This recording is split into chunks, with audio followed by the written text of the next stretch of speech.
ఇక్కడ కూర్చున్న దేవుని పిల్లలందరికీ గోల్ ఏమై ఉండాలంటే మరణము వరకు నమ్మకముగా ఉండి ఆయన ఇచ్చే జీవ కిరీటాన్ని పొందుకోవాలి.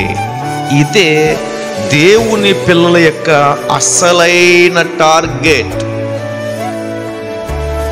క్రైస్తవ పిల్లలు అంటే దాని అర్థం ఏంటంటే మరణము వరకు కూడా నమ్మకంగా ఉండగలిగిన వారు మాత్రమే.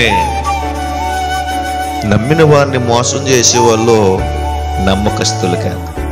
మన కొరకు ప్రాణమిచ్చి మన కొరకు రక్తాన్ని చిందించి సమాధి చేయబడి మృత్యుంజయుడై మూడో దినాన్ని తిరిగి లేచిన దేవుని మందిరానికి వచ్చి కూడా దేవునినే మనం మోసం చేసే వారంగా ఉంటే మనము నమ్మకమైనటువంటి వారము కానే కాదు.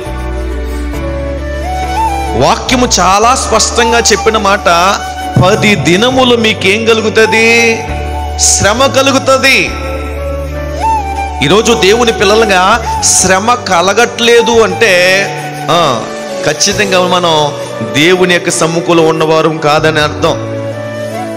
నీకు శ్రమ కలుగుతుంది అంటే, ఇబ్బంది కలుగుతుందంటే, కష్టం వస్తుందంటే, శోధన వస్తూ ఉందంటే దేవుని చిత్తములో నీవు ఉన్నావు అని అర్థం. మీరు ఒకటి సంతోషించండి, దేవుని యొక్క ఆలోచనలో, దేవుని దృష్టిలో, దేవుని సంకల్పంలో ఉన్న ప్రతి వారికి ఏమొస్తాయి? శ్రమలు వస్తాయి.